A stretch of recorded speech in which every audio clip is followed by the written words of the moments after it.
In a high school in Japan, a girl is the center of attention wherever she goes. After everyone stops to admire her beauty, it is revealed that her name is Elisa Kujo, and besides being the daughter of a Russian father, she has the best grades in the school. She starts walking, and a boy appears, greeting her. She replies with a good morning, and he says they should get to know each other. He introduces himself as Ando, a second-year student, and says that his sister had told him many things about her and that he was interested in getting to know her. When he was about to ask her out, she rejects him immediately. After sensing her coldness, he asks if at least they could exchange numbers. She says she will decline because she has no interest in him at all. The boy is left embarrassed, serves him right for being so forward. After dismissing him, she says she has one last thing to mention, that his necklace is against school rules since she is part of the student council. After leaving him speechless, everyone is amazed since she rejected the most sought-after guy in school as if it was nothing. Finally arriving at her classroom, she finds several boys staring at her. Seeing her friend Q sleeping, she greets him. When he continues to sleep, she kicks his chair to wake him up. She greets him again and asks if he stayed up late watching anime again. She says he never learns and that he shouldn't sacrifice a good night's sleep for anime. He says the episode ended late, and he spent 2 hours discussing it with an otaku friend. She asks if he's an idiot, and he says if being an idiot means showing love for an anime he likes without caring about the time, then he accepts the label. She corrects herself and says he's an idiot without salvation. As he yawns from exhaustion, she says something in Russian to him. He asks what she said, and she replies that she called him pathetic. He starts searching under his desk but finds nothing. He asks if she can share her chemistry notes with him. She asks if he forgot again, and he says he left them at home. She says it's okay, and he thanks her. As class continues, Q's is exhausted. The teacher starts writing on the board, and the Russian girl throws a pen at him to wake him up. But unfortunately, he had his hand raised, and the teacher had just asked a question. The teacher tells him to answer quickly. He stands up and asks what question they were on. Looking to the side, she points to him and he says the answer is option 2. The teacher says that's wrong. He asks the Russian girl and she says the correct answer was option 8. Realizing she made him get it wrong on purpose, the teacher tells him to pay more attention in class. He tells her not to give him the wrong answer, and she says she only pointed to the question they were on. He says she's lying and that she clearly pointed to number 2, and she says he's mistaken. She smiles at him and he asks what that smile means. She calls him cute, but in Russian. He gets embarrassed and asks what she said, and she says she called him an idiot. He starts recalling that time when she clearly called him cute. He wonders why she calls him cute and understands perfectly what she's saying. She continues speaking in Russian, making another compliment to him. He gets flustered and wonders why she's calling him that. What she doesn't know is that in his childhood he had a friend who spoke Russian, and by spending time with her, he naturally learned to speak the language back then. He starts wondering why such a beautiful Russian girl is flattering him, and even if it's in Russian, he understands everything. He thinks that if he admits he understands her, she might faint, but to avoid any problems, he prefers to keep it a secret. The scene cuts and he decides to take out his phone. She tells him that phones are not allowed in class unless it's an emergency, and he says that in this case it is an emergency. She looks worried and asks what kind of emergency it is. He replies that he only has 10 minutes to unlock a new character for free. She says he's quite bold to do that next to a student council representative, while he celebrates having unlocked the SSR Tsukuyumi. She confiscates his phone to take a look. She asks if this Tsukuyumi is the moon goddess in Japanese mythology, and why her hair is silver instead of black. He says it might be a reference to the moon and that he doesn't care about the details because he thinks she's very beautiful. She gets annoyed and returns his phone. She says in Russian that she also has silver hair and that he's betraying her. Realizing what she's saying, he becomes embarrassed. He asks what she said, and she says she called him a game addict. He pretends not to understand and says she's insulting him. He says she can't call him an addict and that he's just a casual gamer. She says she thought he was a more serious boy. He says being serious is his middle name, and she says that's the exaggeration of the century. He replies that they still have at least another 80 years ahead. The scene cuts to break time, and he starts shouting that he wants to be popular with girls. They look at the Russian girl and her sister, who is the student council secretary, accompanied by Suu, the council spokesperson. One of the boys says that Kujo-senpai is very beautiful and that he wants to get closer to her. Another boy says he heard she already has a boyfriend, and Q says she always rejects boys by saying she's already dating someone, and with or without a boyfriend, he wouldn't stand a chance. The boy gets upset, telling him not to be so smug just because he's friends with the Russian girl and that he's jealous because he can call her by her nickname. Q's admits it's true, but she always seems disappointed in him. The boy says it's not so bad since she doesn't talk to anyone else but him. The boy says if he doesn't have a chance with one, he'll try his luck with the other, who is friendlier than the Russian girl. While they talk about the girls look for a place to sit. Seeing Q's sitting there, the Russian girl approaches and asks if she can sit with him. He says she can make herself comfortable and asks if it's okay with the other boys, who say it's fine. She seems impressed that both of them chose to eat instant noodles, and the Russian girl doesn't like it at all. She says it tastes good but thinks it should be a bit spicier. He agrees with her, and she says maybe she'll bring this up with the council. He tells her she shouldn't bring her preferences to the council. The Russian girl, feeling jealous, asks if they are friends. She says they've been friends since they were kids. The Russian girl is impressed, and he asks if they get along well. She says they are becoming good friends, at least that's what she wants. She says maybe it wouldn't be fun to be her friend, but the other girl insists they would be good friends. The excited boy stands up and says he's finished eating, and they say they are leaving. He says the girls shine too brightly, and he can't handle it. The Russian girl moves a bit closer to him and nearly chokes. She asks if he'll accept her offer to join the council, and he says, as he has said many times, he's not interested. She says he would fit perfectly with them since he has experience as vice president. The Russian girl doesn't understand, and the other girl explains that when they were younger, she was the president and he was the vice president. He says he only accepted because she kept insisting. She says it might surprise her, but even though it didn't seem like it, he was good at it. He feels embarrassed, and she says in Russian that she believes in his potential too. The scene cuts, and the Russian girl asks if they were close. He asks if she's surprised, and she says very much, as she didn't imagine he had a friend. He says that he does have one, and she's right in front of him. She asks if they are friends, and he says he thought so. She agrees and says they are friends. He asks where she's going, and she says she remembered something she needs to take care of and walks away excitedly. Suddenly, there's a flashback of Q's with his childhood Russian friend. She calls him pineapple, and he corrects her, saying it's Masachika. She corrects herself and asks him to sit next to her. She starts speaking in Russian, saying the sky is beautiful. He tries to respond but stumbles over the words, and she corrects him. As it gets dark, he says goodbye to her. He wakes up and says he studied Russian just to talk to her but can't even remember her name. Morning arrives and no one has arrived yet. He starts organizing the classroom and says now it's perfect. The Russian girl arrives and he greets her. He says he woke up early to tidy up the mess. She sarcastically asks if he really woke up early. Then it must be going to rain today. He notices a black stain on her sock and asks if she stepped in a puddle. She says she's not an idiot like him. He asks if she's calling him clumsy. She says she didn't say that. Actually, a truck passed by and splashed water on her. He says those drivers are all reckless, and she says it was her fault for walking so close to the street, but she brought another pair of socks, so it's not a problem. She asks if he really doesn't want to join the student council, and he says he's not really interested. She starts taking off her sock, and Q's gets excited. Realizing he's looking away, she gets an idea. She asks him to get the sock from her locker since she already took off one sock and can't get it herself. He gets impatient and fetches the sock for her. She asks him to put it on, and he is shocked, asking what's gotten into her. She says it's a thank you for getting her sock. And isn't this already a reward for him? He says this would be a reward for thousands of people. She asks if she's wrong, and he says she's right. She says in Russian that for her, this is also a reward. He starts wondering what these shows of interest in Russian mean. He thinks she might be tired of being so perfect and is using him as an escape. She asks what the problem is, and he says he just wants to know what she said. She says she only called him a coward and that she'll put the sock on herself. He says there's no need for that and he'll put it on. She asks what he thinks he's doing, and he says she's the one who asked. She starts to feel shy, and he says she called him a coward, and he won't accept being called that. He starts putting on her sock, and she says she wasn't ready for this. He asks her to stop moving. When he manages to put it on, his hand slips, and she asks what he thinks he's doing and kicks him in the face. He falls backward, and she runs away, embarrassed. Hours later, he runs up to her to apologize. She says in Russian that he's a pervert, and he gets embarrassed. She says she's not angry anymore and that she should apologize for kicking him. She places her hand on his face to see if he's hurt badly, and he says she doesn't need to worry and thanks her for the beautiful view she gave him. She gets angry and asks what he's talking about. She gets embarrassed and asks if he saw something, and he says yes, thanking her for the blessing. She punches him in the face and says in Russian she can't believe it and calls him an idiot. He starts chasing after her, asking for forgiveness. She keeps running away, asking him to stop following her. She jumps over the hallway, and he says that's why she always gets perfect scores in physical education. 10 minutes later, they are both exhausted. He asks if she's okay, and she says she'd be better if he hadn't chased her. He apologizes again, and she says she understands and that it was her fault. He kneels down and hands her a can of ashiruko. She asks what his intention is, and he says to accept it as a peace offering since he knows she loves that drink.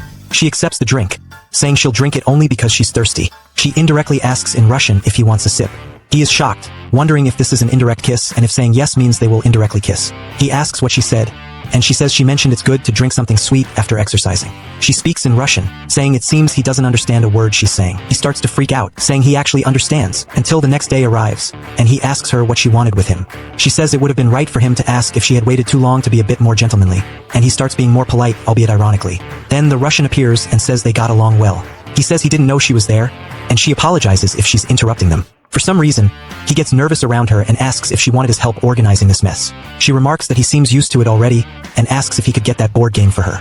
He hands it to her, noticing there's also a deck of cards, and she mentions they use them at school festivals, and she played them at the student council the other day. He asks who won the game, and the Russian notices they're talking too much and tells them to focus more on their task. She starts saying in Russian that she also wants his attention, and he gets all embarrassed. He starts wondering how she dares to say that. She looks at him and says she's hitting on him, but he had no idea.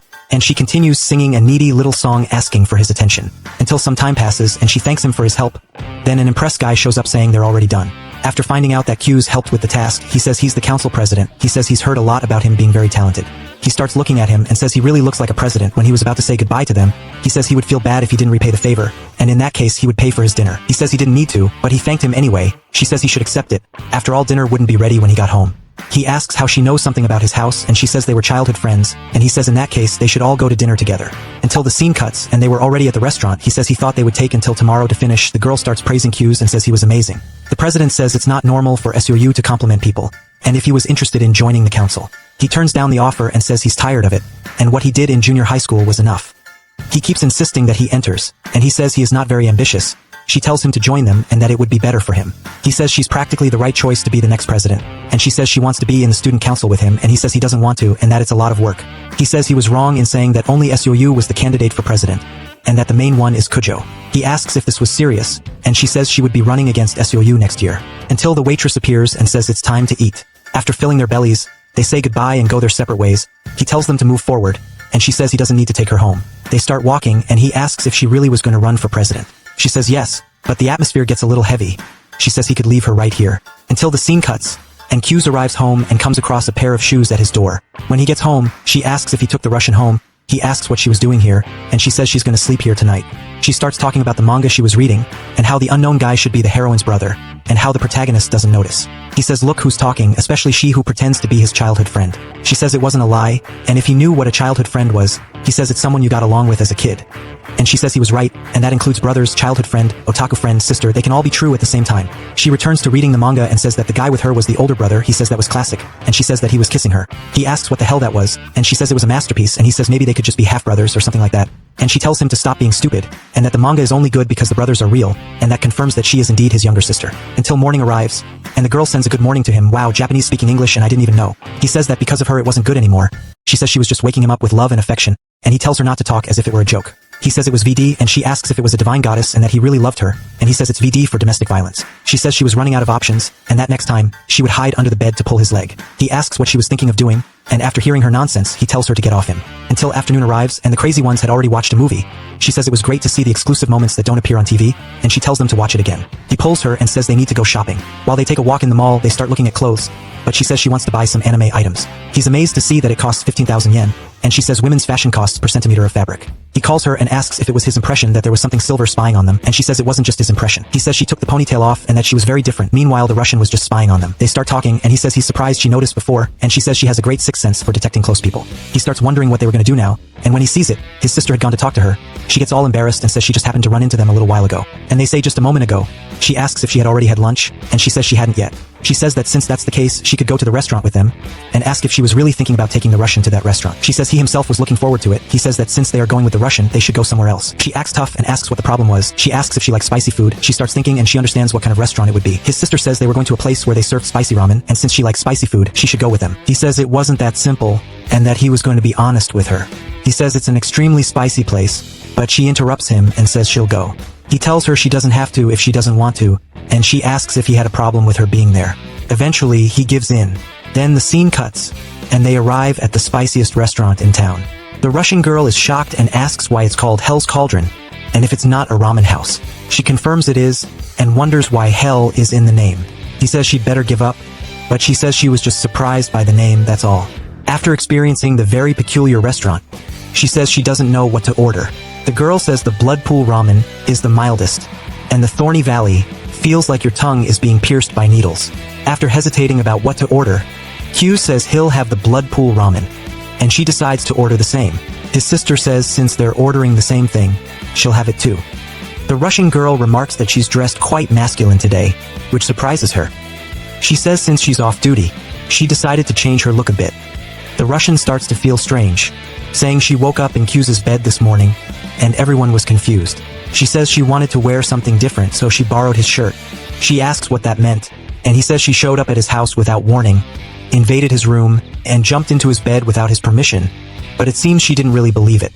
Then the waiter appears with the food on the table, and when she looks at the dish, she can feel the heat right away. She starts staring at the dish, and it seems like it's going to be a tough challenge for her. She takes the chopsticks and dives in, and soon regrets it. He asks if she's okay, and she says it's delicious. They both say it's delicious, and she starts speaking in Russian that it hurts. He tells the Russian girl she doesn't have to try so hard, and she says she actually said it was good, but he understood exactly what she meant. She starts asking her mom for help, saying she can't take it anymore. His sister asks what she thought, and she says it was way too delicious. She says since she likes spicy food, she has an idea and suggests using Demon's Tear to spice it up even more. Hughes meets her evil look and realizes she's doing this on purpose. He tells her not to try it, and she says one drop won't kill her. She starts putting pepper on the ramen, gives it a stare, and goes for it, and it seems things are getting really spicy around here. Then the scene cuts and he asks if she's okay, and she asks where Sue is. He says she went to buy some things, and if she's okay. She asks what he means, and he says she knows what he's talking about. He looks to the side and asks if she wants ice cream, and she says she does. They start eating ice cream, and her tongue thanks her. He asks her why she wants to be student council president, and she says because she wants to, and if she needs a reason for that. He asks if she has a running mate. She says no, but it's okay because she doesn't need anyone. He says the rules say you need to run in pairs, and she says in that case she'll find someone random to support her. He starts reflecting, and she says in Russian that it would be nice if he could help her. Q starts having a flashback of a little girl apologizing to her parents because she didn't have her running mate. The flashback ends, and she asks if he has something to do, and he says he's free. She says since that's the case, he should come with her. He asks if she's sure she wants to take a boy to buy clothes with her. She says it makes sense, and he says she doesn't have friends to buy clothes with, so she doesn't know how it works, and he says in that case, he'll help her. She asks what's gotten into him, and he says they're friends. Arriving there, she starts wondering why he's being so nice to her, and if he thinks she's not capable of becoming president. She gets angry and asks if he's making fun of her. She says she's going to change, and asks him what he thinks. She says she's going to surprise him with a fashion show and show who's in charge. She starts thinking and says he's going to end up hearing her changing, and she tells him to step back a bit. She starts changing, and she says she looks beautiful. When she's about to leave, she starts worrying if he didn't have any reaction to seeing her, and that if he does that she's going to kick him in the face. She appears all tough and asks what he thinks. He says she looks great, and she turns all red. He says this outfit enhances her elegance and that she looks much prettier than usual. She gets all embarrassed and closes the curtain. She starts freaking out, saying he praised her too much. Meanwhile, he was freaking out, saying he was dying of embarrassment, and how she manages to make him feel like that all the time, until some girls appear and say that the young couples are very cute. She couldn't believe he called her beautiful, until she starts thinking, and she says she didn't know he had the courage to compliment a girl like that, and she wonders if he's used to it. She asks what he thought of that outfit, and he says she's more beautiful than cute, and that this style is perfect for her. She gets all shy but tries to pretend she doesn't care. She starts parading for him, asking for his opinion, and it's a new compliment for each different outfit. She says the feeling of being complimented all the time was wonderful. Then she starts looking for what to wear now.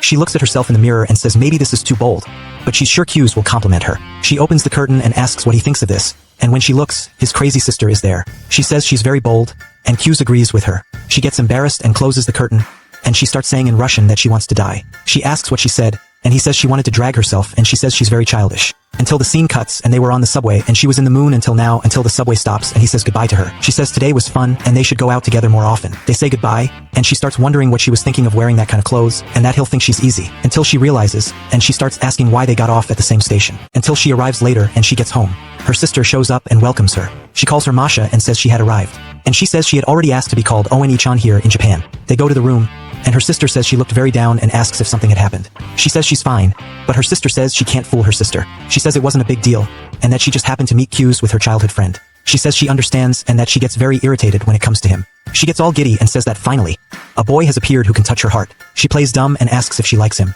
She says she doesn't know where she got that idea from, but it wasn't what she was thinking. She starts to reflect and says they were just friends. Her sister asks how they became friends. After all, she hates lazy people. She gets embarrassed until we start having a flashback from 6 years ago. The Russian teacher tells them to form groups and write about some shops, and that the best group would receive a prize. Then the scene cuts, and they start deciding which shops they would go to. She says that since they are competing, she had to come in first. She starts walking, and the shopkeeper asks if someone had sent her to buy something, and she says it was a school project, and that they had to research the shops and see what their businesses were. After the flower shop, she went to research the butcher shop, and arriving later, she gets the news that they still hadn't gone to research anything. She asks how so, and that writing a report takes time and they had to do it soon. The guy says there was still a week left and that it would be easy, and she tells him to stop being lazy. He says it's simple. Clothing stores sell clothes, and bakeries sell bread. They look at her notes and ask if she was taking it that seriously. The girl asks if they would really have to read all that. She gets embarrassed and asks why they don't take it more seriously. They start arguing, and the boy says if she thinks it's so bad, she should do it all by herself. After spending days working hard, the day of the final result arrives. After discovering that Group B had won, she is disappointed. She starts walking, saying that if the others had worked hard along with her, they would have made it, and that she was wrong to expect anything from them. She looks at the sky and says that if that's the case, she will do everything by herself. Then the scene cuts, and everyone is wondering how she passed the extremely difficult transfer exam. After the bell rings, she wonders how he managed to sleep with all that noise. She calls him, saying the bell was ringing. He wakes up and asks if she was the student who had transferred to Japan. She says yes and introduces herself as Elisa, saying it was a pleasure to meet him. He says he is Q's Masachika and that the pleasure is all his. Days go by, and she notices he always forgets his book. In physical education classes, the guy seemed like a slug, and in math classes, he only knew how to sleep. She says that apparently lazy people are everywhere. A few months pass, and they start talking about preparations for the end of the year. Until later, she says she will stay working a little longer. The girls leave, saying it was just a school festival. She starts to realize that once again, she was the only one who cared. She ends up pricking her finger and says that won't stop her. And even if she's alone, nothing will hinder her. Then the door opens, and when she looks, it's Q's. He says he figured she would still be here and asks why she didn't go home, and that they would resolve it tomorrow. She says not to worry about her, and that she was going to do this a little longer. He says the club agreed to help them with the costumes, and that this was permission to spend the night at school, and that such a special event would really excite the other students. She asks how he managed that, and he says he asked the former student council president to pull some strings, and the craft club agreed in exchange for the boys' labor. He tells her to go home and that it made no sense for her to work alone. She gets mad and asks what he meant by that. She starts venting, saying she just wanted this attraction to be perfect, and that she wouldn't do something half-hearted.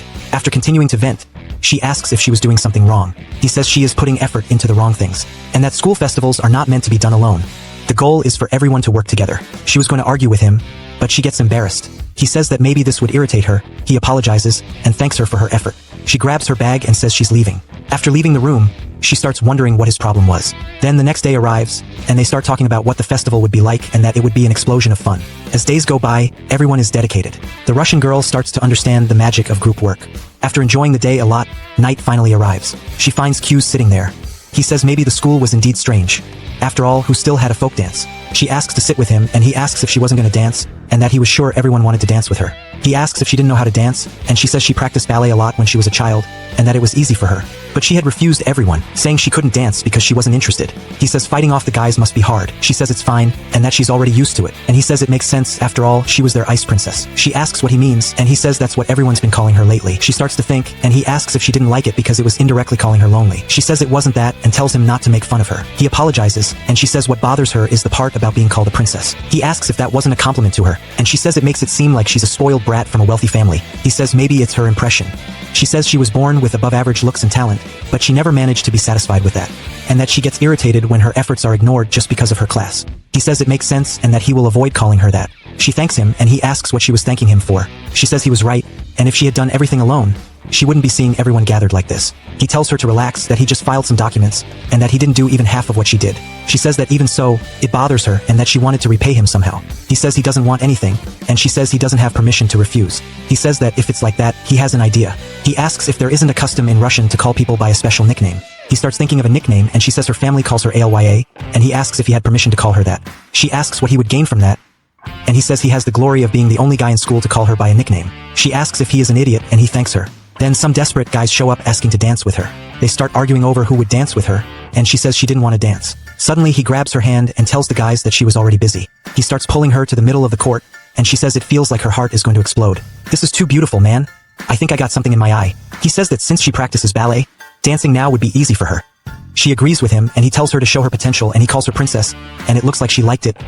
Then the next day arrives, and the guy was sleeping. He says good morning to her and asks why she was looking at him like that. She insults him, and he says she was very aggressive, and she says in Russian that she thought he was very romantic last night.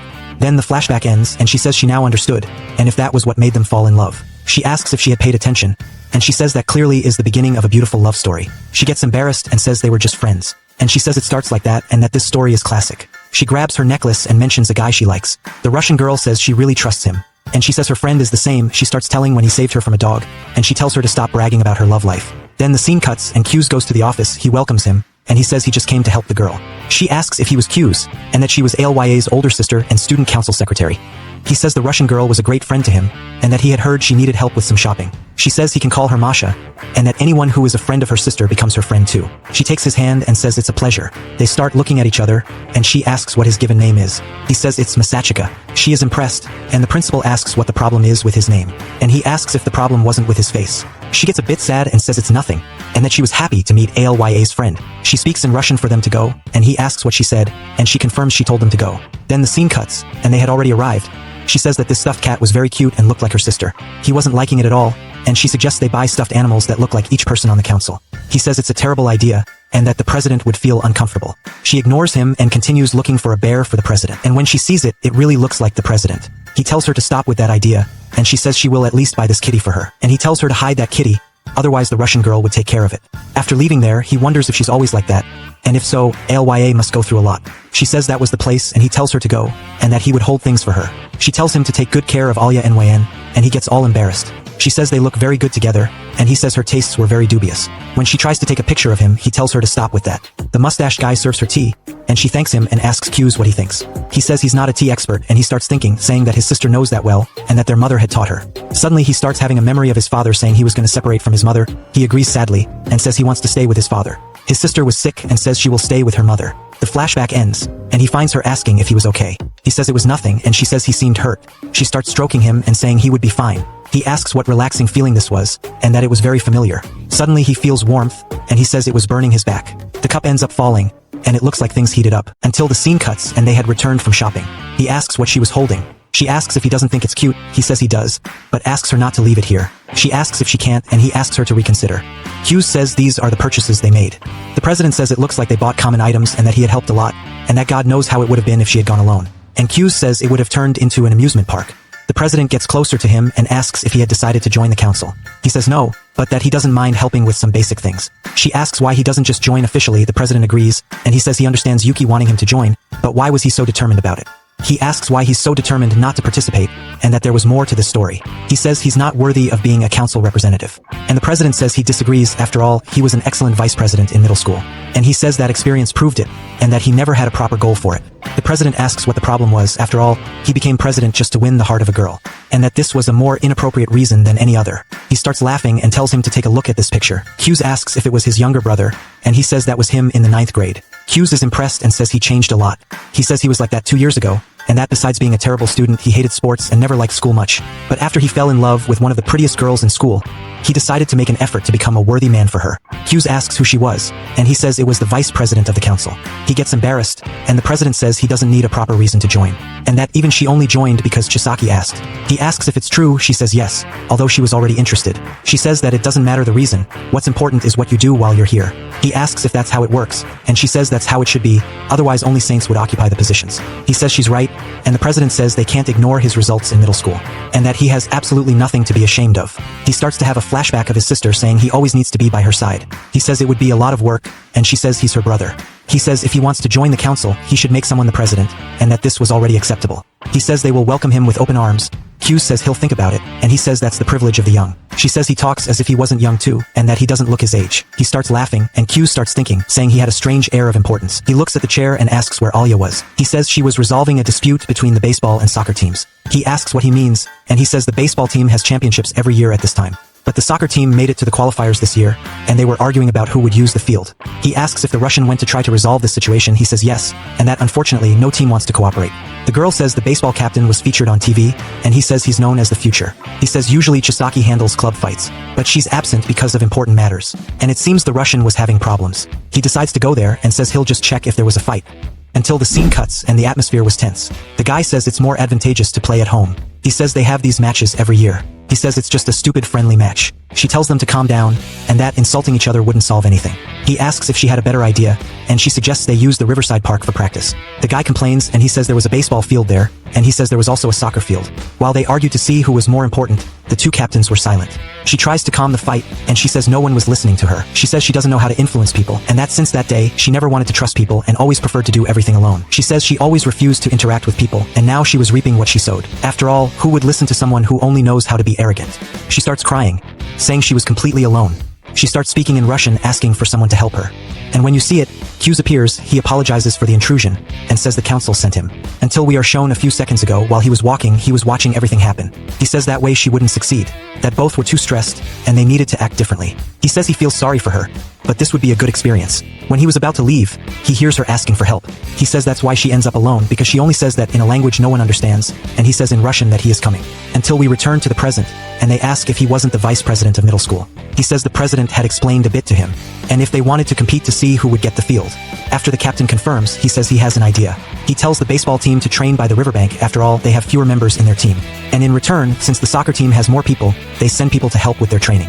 While the dispute was still going on, Hughes starts looking at a girl. She says the assistants will help the baseball team. The guys get shy and say it will be a good help. The guy asks if they weren't just complaining now. She says they will give up the field, and that helping is the least they can do. The captains decide to agree to the deal, and Hughes says it was resolved. While he was talking to them, the Russian girl got all awkward, until the scene cuts and they start walking.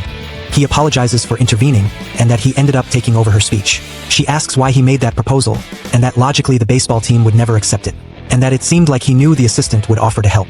He asks how she noticed, and she says he was looking at her the whole time. He says that assistant is the girlfriend of the baseball team captain. She can't believe it, and he says the whole school already knew they were dating. He says the captain was quiet the whole discussion, and that he wanted to help his girl, but as captain, he had to keep his priorities. And that for her it was strange because she knew it was what her team wanted, and he imagined she would accept the proposal. She asks if they were in the same boat. He says yes, and that because the baseball team has some pretty girls, the soccer team will be able to use the school field, and so they can flirt during training, and that it was 3 birds with 1 stone. They keep walking when suddenly the president asks if they had resolved the problem. He says yes, and she says it was all thanks to Q's. The president says he did a great job, and he asks if he had already planned this. The president gets embarrassed and says it proves he knows what he's talking about. He asks if he changed his mind, and he says that from today he would have the honor of being part of the student council.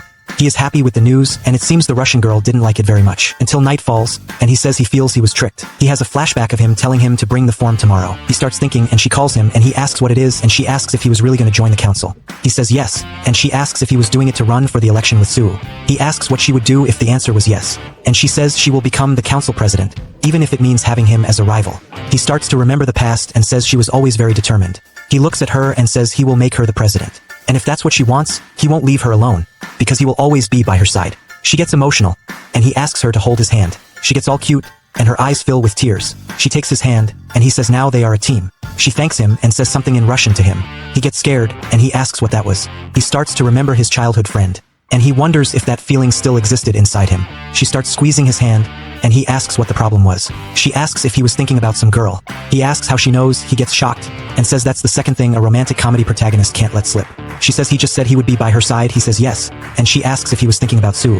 He says it wasn't her, and she starts squeezing even harder. He gets nervous, and she says he should accept this slap silently if he wants to be forgiven. The guy flies away, and he says it was a nice slap.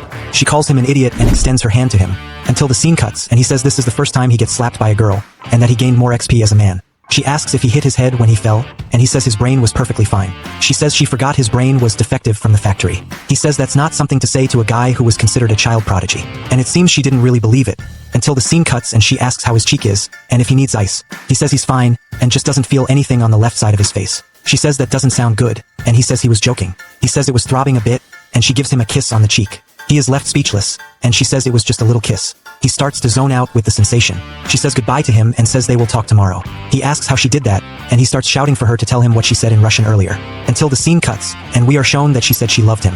She starts wondering if she really loves him. She starts freaking out, saying she doesn't love him at all, and that she just got carried away by the moment. She says maybe she is falling for him, but there was something more important, which is becoming the council president. She says she should be focused on meeting his expectations, and if she confessed her love, he would end up rejecting her. She starts punching the pillow saying she doesn't love him, until her sister arrives, and she asks why she was so serious, and she says she met a wonderful person. She shows the kitten to her, and says the expressions on its face looked like hers. She starts walking and says she found Q's to be a great person, and that it makes sense she fell for him. She says she doesn't like him, and her sister says she looks really cute when hiding her feelings. She gets embarrassed, and her sister tells her to hurry and confess her feelings to him, and that she won't be able to do anything when they take him away from her. She pretends not to understand, and turns her back on her. Meanwhile, the guy was heading home, remembering the things he said to her and thinking he had been very cheesy. He believes she said in Russian that she loved him. He wonders if all her words in Russian were not a joke. Of all the times, this seemed to be the most serious. He thinks that maybe she got carried away by the moment, just like he did, and that she should have already returned to normal and was regretting what she did.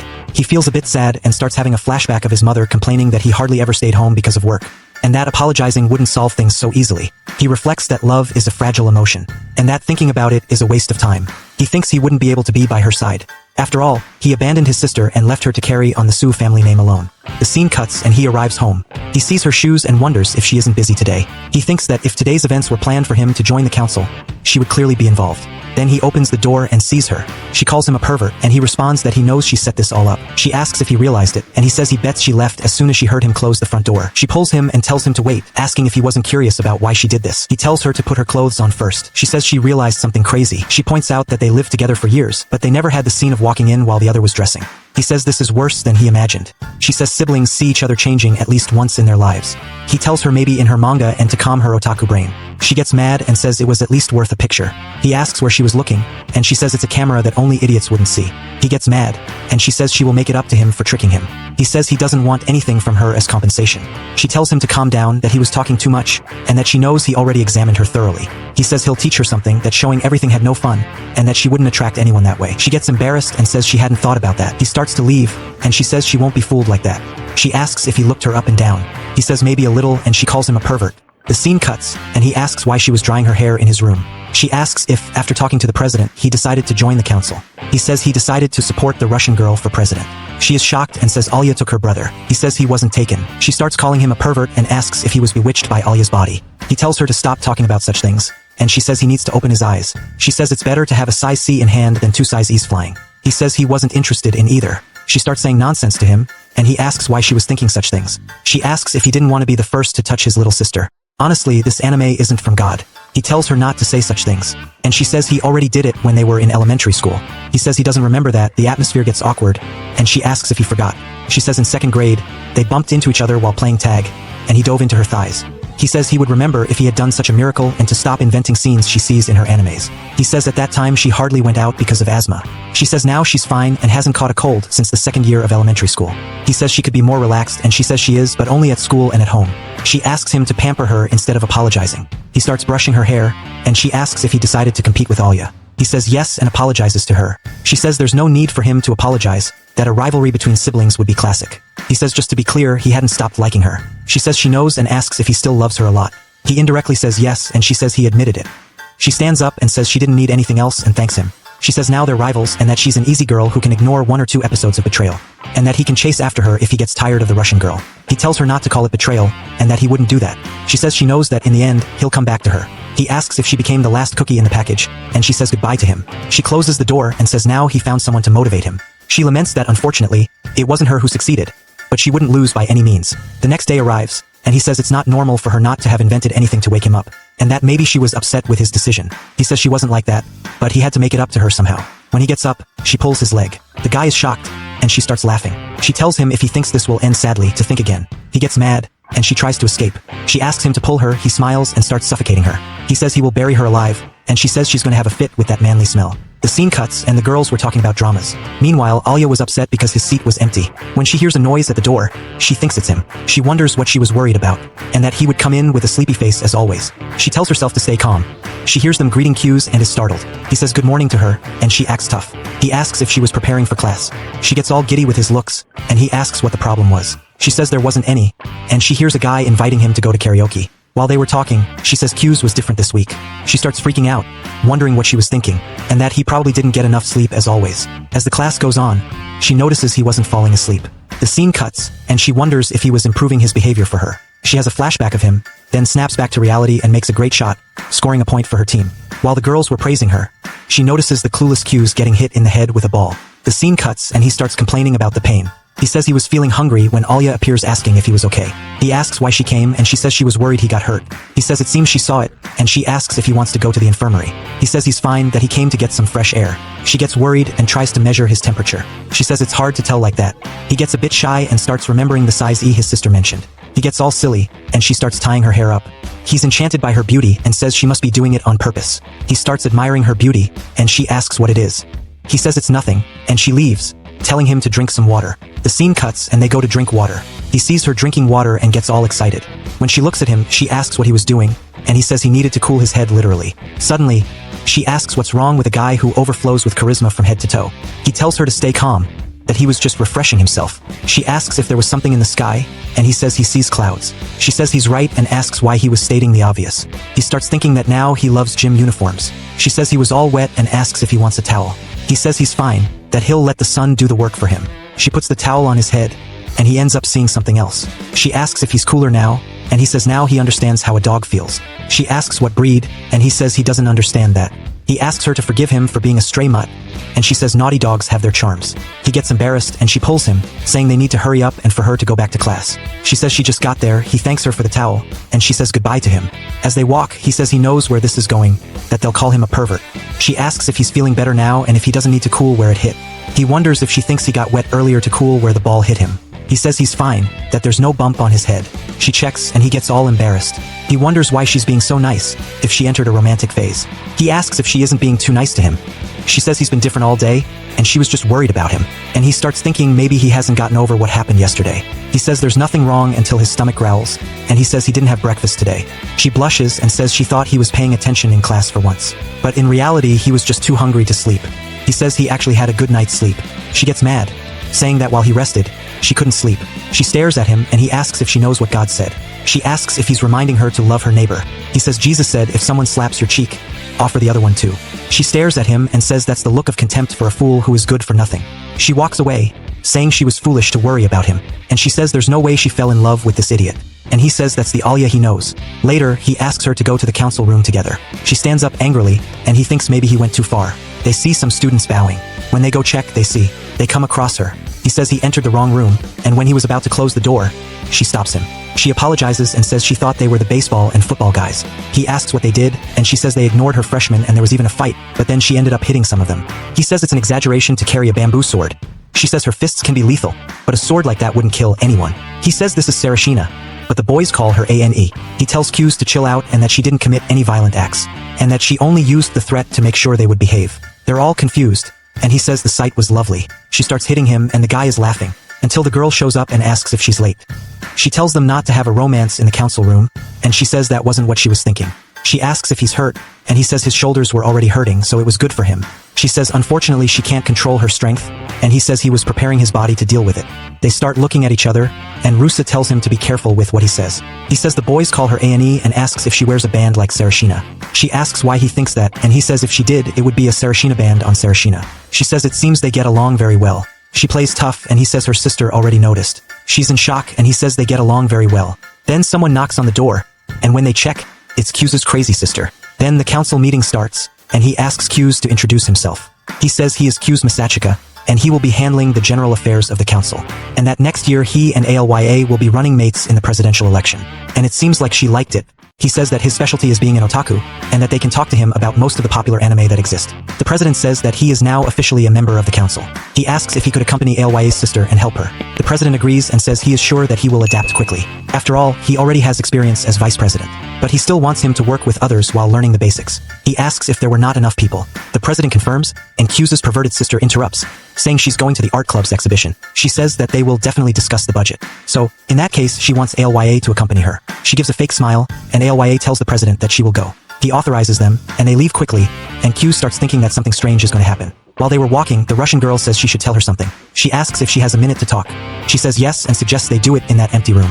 Once there, ALYA says she will run for president along with Q's. She says that Q's had already told her, and the Russian girl is impressed. She asks if that's all, and ALYA confirms, adding that she won't apologize because she isn't doing anything wrong. The girl asks again if that's all and tells her to stay calm. After all, she has no reason to apologize. She says that Q's himself decided this, and that she has nothing to say about his decision. She says that the relationship between them won't change anything, but she finds it unfortunate that he didn't choose her. She feels awkward, and when she was about to ask a question, she ends up giving up. She says that she does love Q's, much more than anyone else in this world. She asks if she is serious. She says yes, and that she loves him more than her own parents. She feels embarrassed, and she asks what she thinks of Q's. She feels a bit shy and says that they are friends, and that he is very important to her. She asks if she likes him or if perhaps she is in love with him. She replies that she is not saying that kind of thing. The Russian girl says she just said how much she loves him, and now it's her turn to confess the secret. She says she doesn't know if she is in love, but she won't let her be with him. She mocks her and says she is very pleased to have gotten that information from her. She tells them to go to the art club. She says she heard Masha and Q's calling her by a nickname, and asks if she can call her that too. She says she doesn't mind, and she asks to be called YUKI. She quickly leaves, and she starts thinking that maybe she said something crazy. Then the scene cuts and they were organizing paperwork. Q says that this is for those who know how to work very well. And when he looks back, he finds her all clumsy. The president appears and says he heard about a replacement in the library, and they need people to help. She says she can handle it, and runs off. He apologizes for the mess, and says she's always like that. But she is a great help when there is confusion at school. Q says that everyone has their strengths. She tells them to take a break while she makes tea. He offers to help her, but she says she can handle it alone. She tells him to sit down and that she loves making tea. She asks if he likes tea with milk or tea with jam. He asks if it's the same as in Russia, and in that case, he'll want it. She asks if she can put protein in the president's tea.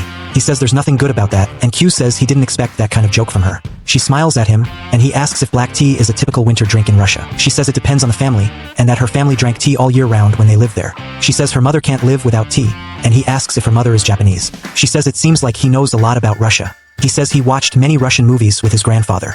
He starts thinking, saying that he studied like crazy to learn to talk to his childhood friend. She serves him the tea, and he thanks her. He takes a sip and says it's delicious. She is happy with the compliment, and he says it reminds him a lot of his mother. After all, she was crazy about tea. She puts the jam in her mouth and then takes a sip of the tea. He asks if the jam wasn't supposed to go directly into the tea. She says that's a personal choice, and he tries it, saying it's too sweet.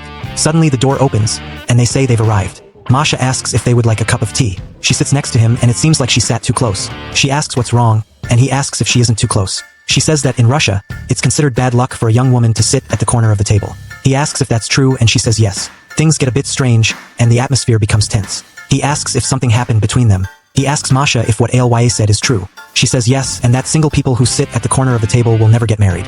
She asks Alya if she found someone to marry. She says no, and that she just didn't want to sit there. She asks if she's sure, and Alya plays dumb. She says in Russian that it's too early to get married. Q thinks to himself that they're only 15 years old, and wonders how she can say those things in front of her sister. She hands the jam to Alya, and he is shocked by the amount. She asks what the problem is, and he says it's nothing. Later on, the president says they have issues to discuss with the teachers, and that the freshmen can leave.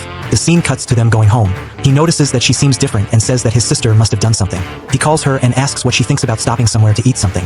She asks why, and he says they need to talk about some things related to the presidential election. She says in Russian that, unfortunately, this isn't a date. And he is shocked, wondering if that's what she wanted. The scene cuts to the Russian girl feeling hungry. She asks what's wrong, and he says it's nothing. She says she's tired and that she needs sugar for her brain to function properly. He asks if something happened between her and his sister. She says no, and he starts wondering what the heck Yuki did. She asks if he and Yuki are dating. He responds with a direct no, and she seems confused. He confirms again that they are not, and when she was about to say what Yuki said, he tells her that he wants to say something to her. He says that she isn't as proper as she seems to be, and that she was having fun mocking her and watching her reactions. He changes the subject and says that at this rate, they won't stand a chance of beating Yuki. She says he sounds very sure. He says it's the truth, and that she is the favorite to be president. He says that normally there would be 3 candidates running for the council.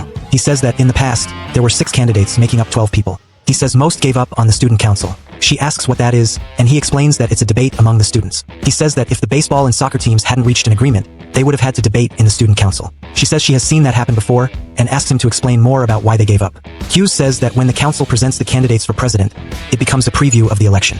And once they debate policies and one side wins, it creates a hierarchy in the eyes of the students. She says she understands, and he says the candidates fight each other until the competition is reduced to 3 candidates. He says that not all candidates join the council, but this year the lack of people is unusual. He says that everyone gave up on defeating Yuki, and she wonders what's going on with him, as it seems he doesn't care about Yuki. While he talks, she wonders if he doesn't think twice before going to a restaurant with a girl. She notices that she ended up biting the straw without realizing it. While he finishes his explanation, she is eating like a lion. He asks if she was paying attention to him. She says she just got distracted by her dessert. She feels shy and says that actually, she was like that because of him. She looks at her dessert and says that since he doesn't care, she will make him care. She asks if he wants some, and he says he doesn't need it. She says she knew he wanted some, and that he doesn't need to be shy. She tells him to open his mouth, and he says he'll get a new spoon. She asks if he's gonna call a waiter just for that. He questions her, and she says that's totally normal in Russia, and tells him to open his mouth. He asks if that's serious, and he realizes she's lying. She tells him to open his mouth, treating him like a baby. He takes a bite and says it was like an indirect kiss. While everyone is watching them, he ends up facing a girl. She asks how they will defeat Yuki, and he says that facing her directly won't work. In that case, they will need to run a campaign attracting students. He says that one of last year's candidates was a former president, and yet it was the current president who won. He says he won thanks to his well-developed strategy. The journalism club made a profile on him because they found the idea of him running for president amusing. He says that after his appearance changed and his grades improved, he started gaining everyone's trust. She asks if she needs a good story to show the students how much she is working to help them. He starts thinking thinking and asks what she will do with that spoon. And coincidentally, she is thinking the same thing. They start running out of topics, and Q's asks if she minds if he orders something. The scene cuts and the waitress delivers the food and the extra spoon to him. She says he didn't need to ask for another spoon, and he says he was embarrassed. She says he is too childish to be embarrassed by something so trivial, and she thought he was used to girls by now. He says he was surprised that sharing a spoon was something normal for her. He asks if indirect kisses are normal in Russia, and she says in Russian that he is the only guy she would do that with. He tells her to eat before it melts, and she asks how she can build support like the president did. He says she needs to show her effort to everyone. She asks if he was referring to the speech, and he says that would be the first political speech for everyone. She asks what she should say in her first speech, and he tells her to do whatever she wants. After talking a bit more, she asks if there isn't a specific counsel for that. He says she doesn't need to pretend, and that she is a captivating person as she is. She feels very shy and says in Russian that she wants more compliments. He says that for a casual restaurant, this place is really good. She asks if it was really good, and he says yes. He asks if she wants some, but then remembers that the food was too spicy for her. She says if she refuses, he'll find out she doesn't like spicy food. She says she'll just have a spoon. He takes a whole chili with the spoon, and his sister's little devil appears, encouraging him to do something wrong. Then Masha appears and asks him not to be mean to her. She hits Masha, and she flies away. He apologizes and hands it to her. She prepares herself and puts the whole spoonful in her mouth. She starts freaking out and calls him an idiot in Russian. As night falls, he asks if she's okay. She plays dumb, and he pretends not to know anything. She says that if he is with her, Yuki will find a running mate. He says she is quite popular, so it wouldn't make a difference who she chooses, unless it was someone who had been part of the student council. He says they would be in trouble if she chooses someone like Taniyama. She asks who that person is, and he says she was a strong competitor against Yuki in the elections they won. She says she doesn't know her, and he wonders if she has given up on being president. He starts to slack off, and she asks what's wrong. He says they will soon find out who will be her partner. Then the next day arrives, and she says she will introduce someone to them. Hughes is shocked, and she introduces herself as Kimishina Ayano from the first year, Class C. And from today, she will be part of the council. Hughes didn't like the news, and she makes a mocking face. She tells Hughes that they will do their best, and the atmosphere becomes very tense. Until the scene cuts and Hughes was heading to the classroom. He hears a voice calling him, and when he turns around, it's Ayano. He asks if she needs anything, and she apologizes for scaring him. She asks if he has a minute, and then tells him to follow her. As they walk, Hughes says she looks like some kind of ninja, until the scene cuts again, and he tells her to get to the point. She says she heard he was planning to run for president against the Russian girl. She asks if it's true, and he says yes. She says that her master was very dissatisfied with this unexpected turn of events, and that he didn't like knowing Hughes was in the way after abandoning the SEUS family name. He calls the old man a bastard, and says that the old man said if he left, they'd be strangers, and that he wouldn't be allowed to be called Yuki's brother, so why did he want to talk about family now? He asks if he sent her to check if it was true. She says no, and that she was asking on her own. After all, as Yuki's assistant, it's her duty to assess any threat to her. He says she's very loyal, and asks if she's a samurai. She says she always thought he wouldn't do anything to hurt his own sister. She asks if she was wrong, and he says he didn't do it to compete with YUKI. She says it doesn't matter, and that they are rivals. She asks if running with the Russian girl is so important that he'd hurt his own sister. He says yes, and she's impressed. He says he promised her he'd do everything to make her president. She asks if he feels something special for her. He says no, that it was his own decision. He asks her to leave a message for that old man, to not bother YUKI, and if he wants to say something, he should say it to his face. She says she understood, and that she'll ask him one last question. She asks if he still loves his sister the same way. He says his sister is still the most important person in the world to him. He asks her to support her, and she says she's happy to hear those words from him. She leaves quickly, and he says he might have disappointed her, until the scene cuts and the guy was holding a magazine in his hand. He asks which one Hughes likes the most, and he says he doesn't understand much about these things. He tells him to choose based on appearance, and he says in that case he'd choose this one. The guy says the one he chose looks a lot like Masha. They go to check, and the guy says it really does. He asks if he likes girls like her, and he says she already has a boyfriend. He asks if she didn't have one, would he go after her? He asks since when he calls her by a nickname. He says it happened suddenly, and that he never looked at her that way, until the mood changes, and she calls him an animal in Russian. She asks if he thinks it's acceptable for a council representative to bring this to school. He says it wasn't him who brought it, that it was this guy here. She says he has to reprimand him, and it seems she got jealous. He changes the subject, and asks if he'd date YUKI. He says he's reprimanded in the name of Jesus, and the guy asks why. He says he wants a girlfriend who's his best friend. She asks in Russian if it would be her, and the guy got embarrassed. He asks what the problem was, and he says it was nothing. He remembers his childhood friend, and says he wanted a girl with a nice smile. He says it's true and that it's hard to like someone with cold eyes. He says everyday behavior is also important. She gets the hints, and he tells them the Russian girl was getting upset. She acts tough and says in Russian that she doesn't care about that.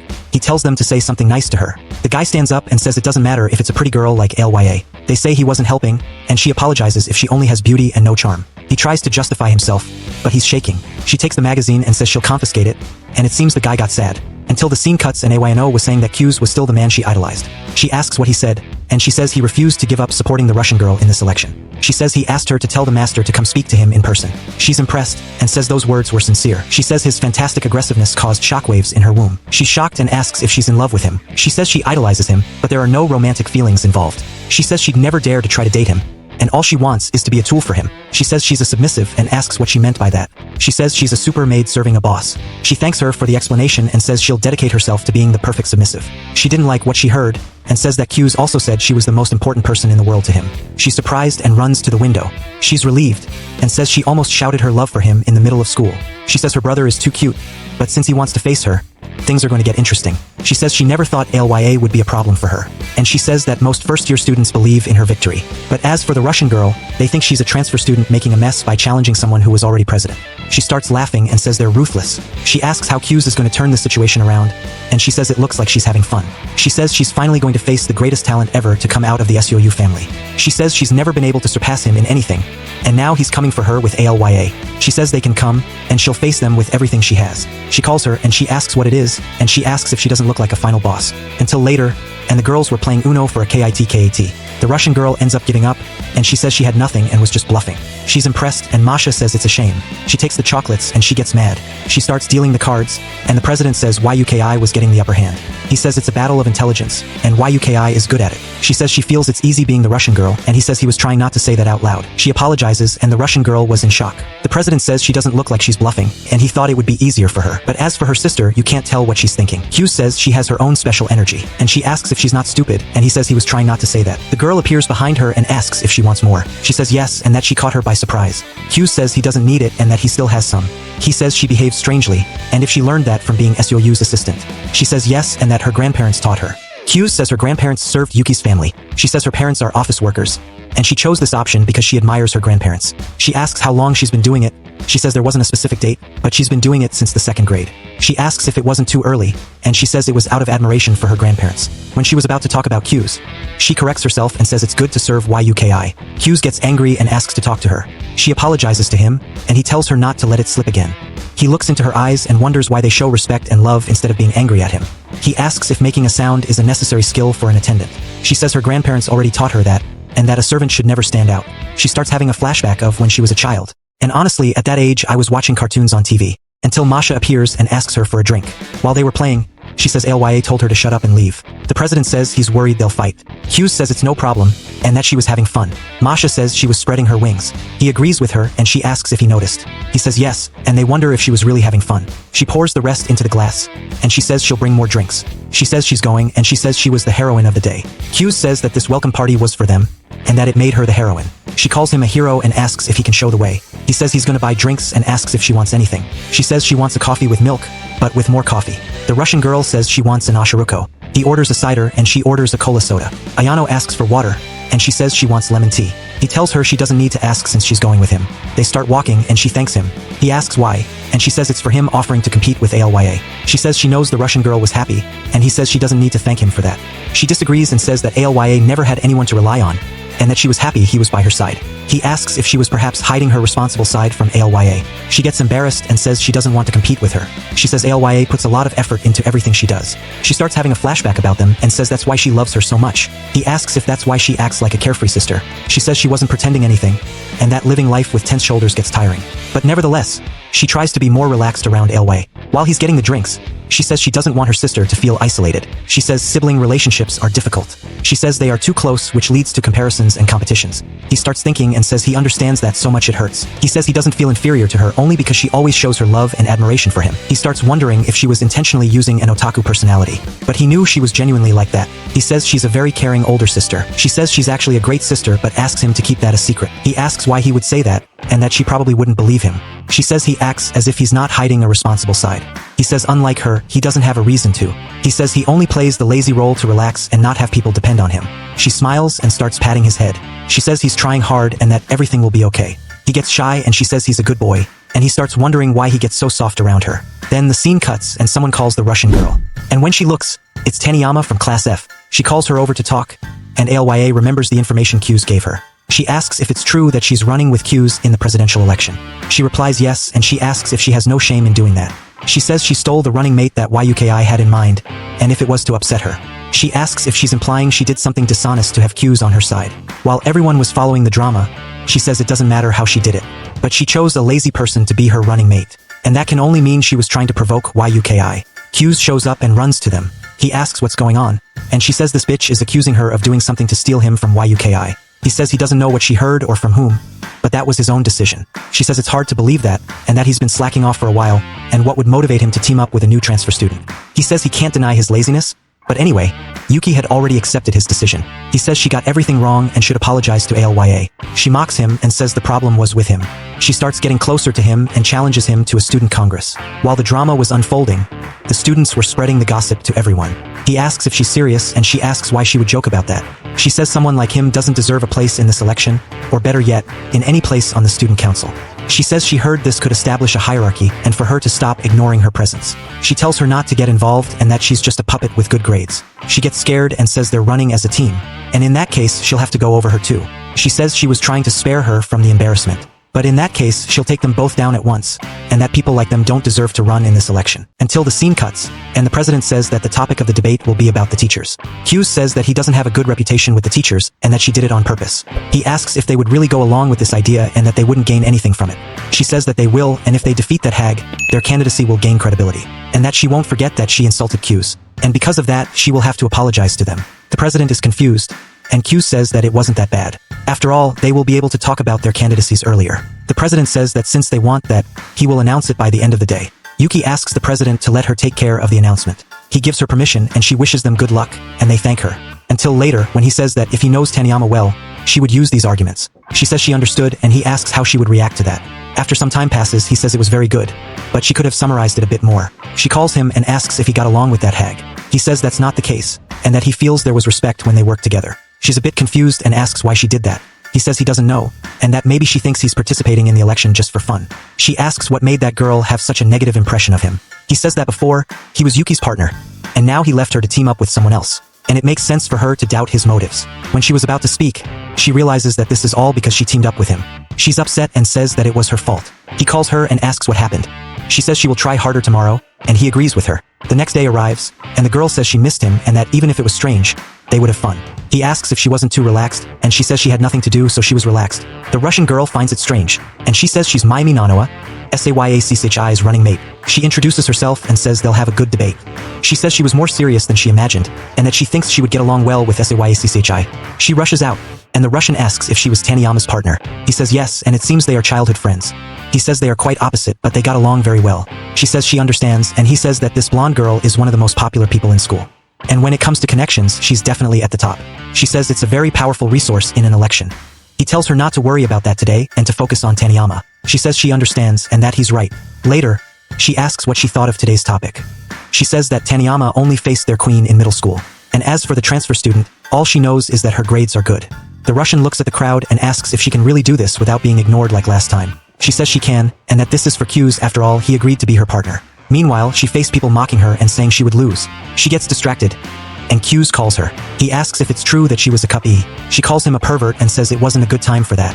He says it was actually a perfect time. After all, she couldn't hit him now. She tells him to die, and he asks if she was looking at him like he was trash. He asks if that helped ease her nervousness. She feels a bit embarrassed, and he asks who she was going to face. She says it's Taniyama, and he says she's wrong, and that her real opponent is the perfect version of herself. He says she doesn't need to be perfect, and she just needs to do what she thinks is cool. He tells her not to worry, and that he would take care of things if necessary. She blushes, and the president says the student congress will now begin. The lights go out, and he starts introducing the pairs who would face each other. He says the topic will be about the selection of teachers for participation in the student council. He gives her permission to speak, and she stands up. They start staring at her, and she says that currently the council leaders are chosen by the president and the vice president. But the truth is that they accept any type of participant. She says that a survey with former council members confirmed that this was the case for the last 3 terms. He starts to wonder if she had really collected data for that, but it looked like it was MIYMAE. She says that the right thing is for the council to be composed of skilled appointees. She says that the moment you become a council representative, even a low-grade student is above them in the school's hierarchy, and if that didn't bother them, they start discussing among themselves, and he says she was very good. He says that actually students don't care about that, but she made them change their point of view. And she suggests that teachers approve this type of selection. And that way, only those who teachers recommend as talented people would be part of the council. and that she needs to create a council that everyone can respect, and that's why she needs everyone's support. She thanks everyone, and they clap for her. He gives the Russian permission to speak, and she stands up. They start wondering how she will turn this around and that Taniyama had already won. She faces everyone, and she remembers that Q's told her to do what she thinks is cool. She remembers him and says she will do just that. She introduces herself, saying she is the council treasurer and that she will represent the council by presenting her proposal. She says that Taniyama stated that the teacher's analysis would create a council that everyone would respect. But actually, she thinks it would be the opposite, and that it would take away the student council's authority. After all, this involves the absence of the president and vice president from appointing their leaders. She says these positions have the highest authority and respect within the council, and they are chosen by the people's votes. She says that because they win an extremely competitive election, they have several privileges. She says the main one is the right to choose their subordinates, and that it wouldn't be right to give that right to the teachers, and that it would be the same as saying that the student council can't function without the teachers' help. She says that this academy takes pride in respecting students' autonomy, and that's why a lot of power is invested in the student council. And what do they think would happen if everyone needed to be approved by the teachers? They start thinking, and she says the president won't be able to recruit people he trusts, and that from that, they won't be able to refuse the teacher's decisions. Hughes says she was staying calm and that it was perfect. He says both arguments are valid, and that probably the students are divided in their opinions. She starts staring at him, and he says it wasn't him who made the Russian say that, and that all those words were ALYAs. She thanks them, and the president says they will now begin the debate. She raises her hand to speak and says the council has accepted all volunteers recently. She says that it hasn't caused any problems, so why was she picking on that? She says it's crucial to involve teachers to prevent a decline in performance. She says that decision belongs to the president and his right-hand man, and that they have the option to accept their problems and ask for the teacher's help. The atmosphere gets tense, and Hughes says the HAG didn't understand who she was facing. He says that ALYA has always been her opponent, but she was only focusing on him, and he wonders what her next move will be. She asks what would happen if the president abuses his power. When she was about to respond, the students start talking among themselves that she was a foreigner who came from outside. Hughes says she wasn't going easy. The blonde girl smiles, and Hughes says that some students were definitely planted. The Russian gets scared by the pressure, and she tells her to respond with something. She wonders what she was about to say, and that she needed to say something quickly. Her pressure starts dropping, and she gets desperate. He puts his hand on her back and says she did a great job, and that he will take care of the rest. He apologizes to everyone and says he will take control from now on. He says her throat was dry from talking too much since she normally doesn't talk much with people. She gets the hint, and he says he'll wrap this up quickly so his partner can rest. He asks if they really need to debate this. He says they had already decided when they chose the current president. He says he was a lazy person who didn't pay attention in class, and that he would never have gotten the teacher's approval. They start laughing at the president, and he says the president worked hard, and besides improving his grades, he became worthy of being a presidential candidate. And if they voted for him, it's because they were rooting for him. He says he only managed to become president because the system allows people with initiative to be part of the council. And he asks once again if they really need to debate this issue. Suddenly, there's silence, and the president says he's still processing the bullying that Hughes did to him. But if there are no more questions, they'll move on to final statements. She runs out, and the blondie calls her. The Russian goes after her, and Hughes is left confused. The blondie raises her hands and says she accepts defeat. The president asks if they were really going to do that. She stands up and says yes, apologizing for the mess that Taniyama caused. The president looks embarrassed and says the motion has been withdrawn. Then, a flashback begins, and she says that when she saw the two of them, she thought they were the perfect duo. And besides supporting each other, they had complete trust in one another. And when she saw their bond, she realized she had no chance of defeating them. She says she accepted defeat, but she felt very envious of them. And when she saw the two of them, she felt betrayed. She starts running, and the Russian grabs her hand. She's surprised to see that it was ALYA, and she asks why she came after her. She says that Q's and YUKI were special, but before finishing the sentence, she gives up talking. She starts crying, and the Russian says that if she has something to say, she should let it all out. She feels a bit shy and says she has no right to say anything. She says she feels like an idiot and that she had placed all her faith in them. And after feeling betrayed, she ended up taking it out on her. She says she made it all up in her head, until the blondie appears, saying she was crying too much. She apologizes to the Russian and says she will take control from now on. When she was about to speak, she says to please let her handle it. She starts walking and says she knows why Hughes chose her, but she wants to be sure he made the right choice. She says she'll do her best, and maybe one day she'll also say it was the right choice. She walks away quickly, and the blondie says the Russian was a really good girl. She says she must be, after all, it was Hughes who chose her. The blondie tells her to apologize to them when she calms down, and that she'll go with her. Then the scene cuts, and YUKI says that Hughes was very soft, and that he could have ended this from the beginning if he wanted to. But they wouldn't be a problem for her if that's all they've got. She says their innocence will lead to their own downfall. Ueno asks if she's sure, and that she thinks they performed well. She starts freaking out and says that she didn't understand anything, and that they need to be confident and judge their opponents. And that's how you project the image of a boss. She gets scared and apologizes for her lack of knowledge. She tells her to do it right and asks why she thinks she accepted the lighting job even though it's very hot in that place. Ueno asks if she can ask a question, and she tells her to go ahead. She asks if projecting being a boss isn't a trait of anime characters who lose in the end, and that food and drinks are not allowed in this room. She completely ignores her and tells them to clean up these things. Then the scene cuts, and she says that Taniyama said he and Yuki were special and that she idolized them a lot. And that's the only reason she was able to give up. She says she'll do her best and prove that he made the right choice in running with her. And she'll prove that to Taniyama as well. He smiles and says it's better he does the same too. She asks why he chose to run with her instead of Yuki. He says he ran with Yuki because he couldn't refuse. He says that he even wanted to support her goals, but the main reason was guilt. She asks what he means, and he starts remembering when his parents got divorced. He says that maybe that's why he felt trapped back then. He says that everyone around him works to achieve their dreams, but he was always driven by guilt. He says he always put himself down many times, and they called him the vice president of the shadows. He says that, in reality, he didn't want to be the center of attention. She's impressed and also upset at the same time. He says that this time it's different, and that he chose because he wanted to be her partner. She gets emotional and he gets all embarrassed. He says there's no need to compare her to Yuki. He fumbles trying to explain, and she understood very well what he meant. She says he could have been more direct, and he says he won't say anything because she was smiling at him. He asks her what her reason is, and she asks what he means. He says he wants to know why she's running with him. She says that's obvious, and she says something in Russian to him. He asks what it means, and she pretends not to have heard him. She tells them to leave, and she asks why he asked about her breast size. He gets embarrassed and says that a girl he knows said that hers was probably cuppy. She gets angry at him and says in Russian that he's almost right. She slams the door in his face, and he's left thinking about the size.